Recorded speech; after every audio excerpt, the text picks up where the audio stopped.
Today, I'm joined by Mejeh, founder of KindPath, an AI powered behavioral health platform focused on preventing crises before they escalate. Melody has worked with health systems, clinics, and even employers to create tools that empower providers and patients with better data, continuity of care, and proactive support. We'll talk about her journey building KindPath, how she's approaching growth in a sensitive space, and her vision for the future of prevention and behavior health. Welcome, Melody. Thank you. Thank you, Scott. Absolutely. So, Melody, tell us what led you to create KAI and why focus specifically on crisis prevention in behavior health? Well, I built KAI because I missed my own early warning signs. I'm neurodivergent, I have ADHD, I'm autistic and bipolar, and I really learned the hard way that the system notices you only after you're already in crisis. It kind of hit me during my time consulting for McKinsey. I was leading a project to stand up their new McKinsey Health Institute, and on the inside, I was spiraling. I had untreated mania symptoms. And at the time, I was being misdiagnosed and treated for major depressive disorder and anxiety when it was really bipolar disorder. And I didn't see the slow kind of drift or slip into crisis as it was happening. Like on the outside, it showed up in ways that were really difficult for me to hide, like inattention, irritability, forgetfulness, distraction. And I really couldn't complete tasks the way I wanted to. Eventually, Scott, I was put on a PIP, on a performance improvement plan because of it. And that was a devastating experience for me. But it also made me realize how many people slip into crisis unnoticed until it's too late. So I kind of wanted to build something that could surface those changes earlier so that people and the folks that care for them could step in before things reach that point. Thank you for sharing that. When you think about AI's role, what makes your approach different from other mental health tools that are out there? Well, most tools that are out there are either warm and fuzzy with no clinical backbone, or they're cold and clinical without a soul. So K is different. It's consumer simple on the surface, but it's clinically serious underneath. We take a friendly AM and PM check-in and really plain language reflections. We use machine learning and behavioral science to spot those patterns early. And we surface coping strategies and loop your provider in when it matters. So we're not a telehealth clinic. We're a prevention layer, really, that makes the rest of the care work better. Okay. So you've made data ownership and plain English privacy policies a priority. Why was that so important to you, and how do you see it empowering users? Yeah, I think trust is really the product. Plain English policies, we use user-first data controls and a kind of a show your work style summary of why you're seeing a particular coping strategy or trend or alert. You can see plainly what we collect and why we collect it and how it helps you. And I think that clarity turns consent into empowerment. People engage more when they understand the benefit and when they hold the actual keys to their own data. Also, I think they can also decide when and how it's shared, for example, with a provider. Like if someone chooses to keep their personal reflections private for the first month and then share a summary report with their therapist before a particularly tough season, like let's say visiting your in-laws or like the holidays, that choice is always with the user. And it really helps, I think, change the power dynamic on the platform in a really healthy way. Yeah, that does sound powerful. I like that. What does a typical journey look like for someone using KindPath? For example, like how do they engage with it day to day? Well, you would get a notification in the morning, about 7 in the morning, that it's time to check in. And what that check in is a fill in the blank style statement that helps you reflect on your patterns. So it looks at your sleep, your stress, your social connection, your energy levels. And if your signals drift or risk starts to rise, K, our in-app companion, adjusts her tone and offers these proportionate size strategies for you to use in the moment. And if you choose to link a provider, it can trigger an FYI to your provider or a monthly snapshot that actually helps in session. And in the evenings, you'll get a similar check-in. And that check-in helps monitor how the day went for you. Were there any meaningful moments of growth, joy, gratitude, or the like? Were there any sense of overwhelm or your cognitive load or executive dysfunction? There's all of these KPIs, so to speak, so that it can help provide just-in-time support via our AI chatbot K. And then behind the scenes, what it's doing is that it's tracking your trends over time and measuring something that I call emotional drift, which is basically the change between the subtle moments that happen day to day that can contribute to larger mental health shifts like crisis. So we try to get ahead of it by doing these two simple quick check-ins in the morning and the evening and measuring how you're feeling between those times change and what that means in your overall health picture. Interesting. So you had mentioned like 7:30, I think, check in, but is it something that's adjustable to kind of like maybe say your work schedule? I mean, for example, like hmm if you're someone who works late at night and maybe you sleep in later, is it kind of you can adjust it to whatever your work or your lifestyle is? You What that can morning set looks like? those times. Mhm. Definitely. You can set those times to the schedule that works best for you. Think about the classic case I think about is like an ER nurse, for example, who works late shifts and needs to check 12 in hours and probably, yeah, 12 hours on your feet and need to check in in a very different cadence than, let's say, a student who needs to check in before classes start and at the end of the school day. So you can kind of set when those times kind of trigger. I think that's really helpful because as you have control over that, you can actually input the times that will increase your own adherence based on your day-to-day schedule. And over time, those reflections start to build a picture of your patterns. So if there's something concerning, the app can surface these supportive resources to the user and highlight trends to their provider if connected. it's kind of almost like finding out maybe even when you're your best optim, like when you're most awake, or I just think of Right. like you don't want to be annoyed by something, but it's like when you can talk to it or you can reflect when you're at your peak and you can give it the best information as well. I would imagine. Yeah. Yeah. Yeah, exactly. Exactly. So you've worked closely with clinicians. How does K help them make better decisions or support patients in real time? Well, clinicians get signals and not noise. And I think clinicians today are just overwhelmed by the sheer amount of data that they receive from apps, from EHRs, and what they're really looking for is insights. So we take those daily check-ins and we turn them into trend lines that they can act on. We create pre-session snapshots, in-between session goals, and a real-time heads up for meaningful shifts. It helps clinicians prioritize their caseload, document their engagement, and support earlier. So we pride ourselves on giving like lighter touch interventions, not more chaos in their inbox. God knows they already have enough going on. So we don't want to add to that burden. So we make it very easy for our insights to be consumed.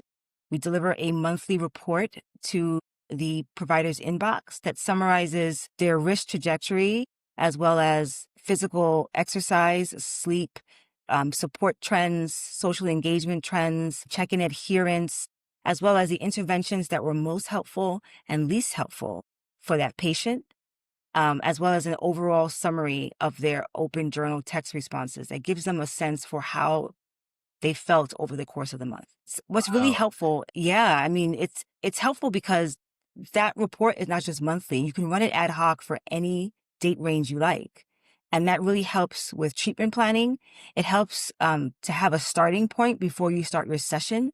So you're not playing detective for the first 15 minutes of a session that's only 45 minutes long. You can get right to the heart of the matter quickly and be more effective. So you said you have monthly reports. I'm sorry, was there weekly as well, or? There's an ad hoc patient summary where you can just input the start and end date of the period you'd like to see the metrics on, and it will spit out a PDF report for that time period to help you plan for your sessions. What's the potential impact of adopting AI in behavioral health? Well, AI in behavioral health doesn't have to mean cold or overly clinical or impersonal. It could just mean earlier support or a more personalized care and a more sustainable systems. Take, for example, a provider being able to check in on a patient's wellness trajectory just by looking at a report. Or instead of waiting for the next session, that's the kind of impact that we're trying to make at with K. And the key is using AI ethically and transparently so it becomes an ally, not a threat in the therapeutic process. I think that there's a huge opportunity with payers who want to keep people out of emergency rooms or health systems looking for better patient monitoring. And both are important, but payers are especially motivated by the cost savings of prevention. Think about if one ER visit was avoided. I mean, that's somewhere between a $750 to $2,700 savings. So using AI in behavioral health could really make a huge splash, especially if you spread that across thousands of members. The math becomes really compelling at that point. If you think about a health plan of 10,000 members, if we avoid 100 psychiatric ER visits in a year, that's over $2.7 million in annual savings. So that is a number that really hits their bottom line. I also think that health systems want better tools for their clinicians. So there's a huge opportunity right now at the intersection of technology and healthcare that can save costs and improve care. So huge on saving costs, and just imagine freeing up more space to in the ERs, right, for different kinds of emergencies and just Yeah. being able to assist them that way. So you've talked about looking into motivation and retention, how people stay engaged across different ages. What excites you Yes. most about that research? Well, like literally everything. I mean, I'm so excited about age aware and stigma aware engagement. Different life stages respond differently to small wins. So we're testing what actually sustains routine. So we're looking at micro goals, reflective prompts that feel human, and badges that celebrate consistency and not perfection. I think the real frontier here is making healthy behaviors feel doable on the hardest days, not just the ones that feel good. And what we've learned is that simplicity and relevance really matter. People are more likely to stick with something if they feel quick, if it's meaningful, if it's connected to their real lives, they'll do it. For example, if there's somebody who usually avoids journaling late at night, for example, right? Like when it's time for me to wind down, I'm not a big nighttime journaler. I'm not going to write a biography. But if you give me a 1 minute daily reflection that feels doable, I just might, and that's when they see the immediate feedback. Like Kay might say, hey, your mood improved on the days that you spent time outside. Something that makes it relevant and actionable, I think, is something that will click with our users and keep them coming back. All right. Can you share an example where K made a meaningful difference for someone, whether preventing crisis or building confidence? Yeah. We had a user in our beta tests. She was in her mid 30s and she was a parent, two girls. She kept scoring I'm fine in the daily check ins. She would rate that her mood was neutral and that everything was sort of balanced, but her pattern showed a different story. It showed struggling sleep and a lot of social withdrawal. So Kay reflected the drift and offered the next best action that she could take. And what's interesting about Kay in those moments is that Kay will not suggest the large unattainable goal, will suggest the tiniest first step you can take to put you on a path to better health. So Kay would offer a couple of low friction steps, like for example, a 10-minute wind down or texting a friend that you care about. And this particular user opted to share her results with her therapist. Now, they weren't initially connected via the app, this therapist, but the next session, according to her feedback, was great because the therapist could start with context instead of hunting around for vaguely what happened in the last 2 weeks, like they would ordinarily have to do when they're only seeing their therapist biweekly for 45 minutes. So in this case, we were alerting this user to a pattern that was emerging. And who knows, without that insight, things could have escalated. It could have been an ER visit. It could have been a missed month of work. Kay was able to just present a course correction by catching the quiet stuff that most apps generally miss. And that sounds like too, like you said, making the session later more productive because therapist wasn't having to hunt so much because they had some Correct. context Yeah. to help and make the most of it, which is good. So some people are hesitant, right, about AI and mental health. How do you help them see KindPath as a supportive tool rather than a replacement? Yeah, there's a lot of skepticism, and the reason, what's helpful is that K is human first. K doesn't diagnose. K doesn't replace therapy or push decisions. It observes, looks at patterns and the patterns that you choose to share. And then it offers this evidence-based options and makes it really easy to loop in real people. Building for explainability. So that kind of, why am I seeing this, right? The app is telling me that I need to try this strategy or answer this kind of prompt. I want to know why as a user. What about my pattern requires that I take this next best action? Also, K is really culturally sensitive and there's consent at every step. So I would think of us as like a mirror, a daily mirror, not like a robot therapist. Also, what's also important is that there's a huge demand for mental health support right now that's exploded, and providers are really stretched thin. And they're realizing that they need better tools to keep up, tools that strengthen the patient provider relationship. They're looking at tools that give them visibility and reduce burnout. For example, if you were a therapist managing a caseload of 40 patients, you might only get updates during appointments. And with K, you get consistent summaries, which reduces the guesswork and it makes them more efficient. And that shift in the workload is making providers more open to AI now than they were a few years ago. Yeah, it's just like being able having that extra support and having a bit of extra notes of like what's going on lately. You even, I would Yeah. imagine, be more And prepared when you have the session. yeah, and it's also important to listen.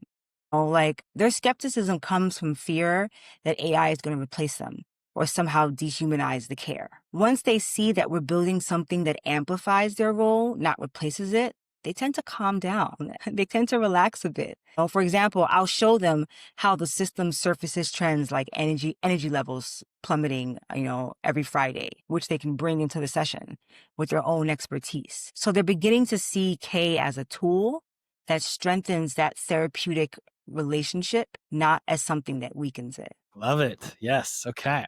So you've talked about looking into motivation and retention, how people stay engaged across like, different ages. What excites you Yeah. most about that research? Well, I'm super like nerdy about this. I am really excited about the age aware, stigma aware engagement because different life stages respond to different small wins. So what we're actually testing is what sustains routine. So what are those micro goals or reflective prompts that feel human? Badges that celebrate consistency, not perfection. And I think Mhm. the real game changer for us is making healthy behaviors feel actually doable, even on your hardest days. And I think looking into behavioral science, the science of motivation, what actually moves someone to take an action, is really important because at that point we can calibrate the system to actually use what is going to work for that specific demographic. And I think being able to create an aware layer to our engagement model will then help users actually engage with the app at a cadence and pace and depth that connects with them individually.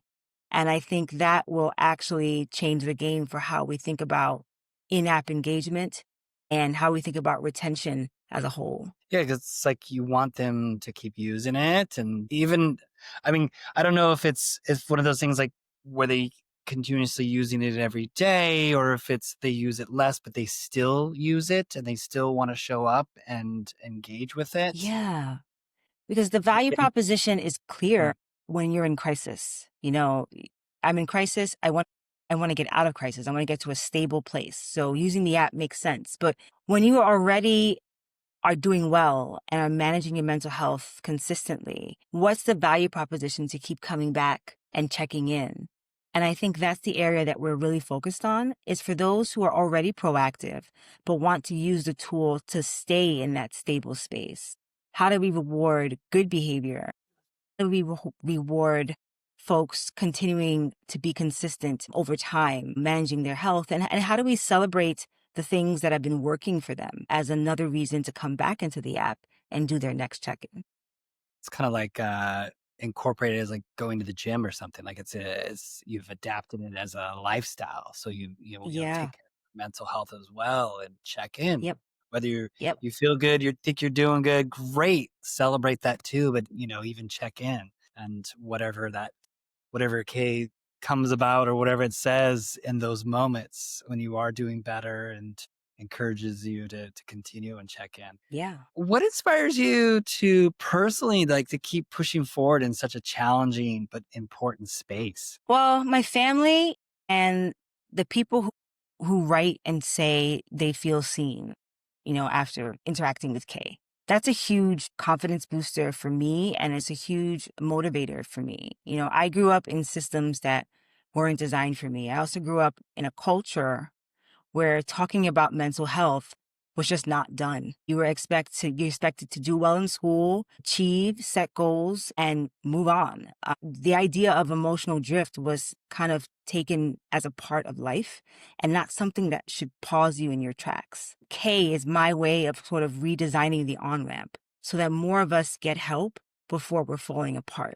Also, I look at just the different demographics that are on within the app, and they all have a different story. And humans are extremely layered. So it caused me to think, well, how can we build a system that mirrors how complex humans are? How do we build a layered stack? We think of tech stack when we think of technology, but what's the human stack exactly? And how can I translate that into the way that we architect this technology? So that keeps me going, finding folks that now feel okay and at ease with talking about their mental health, and more so empowered to take an action that puts them on a track to better health. I love it. I mean, it was so heartwarming, right? To get positive feedback and for people to say like, oh, I've been heard and I've been seen and just, yeah, I think that's solid feedback and it helps you keep moving forward. So keep doing what you're doing. And we love this. If listeners remember just one thing about KindPath, what do you hope it is? I think remember that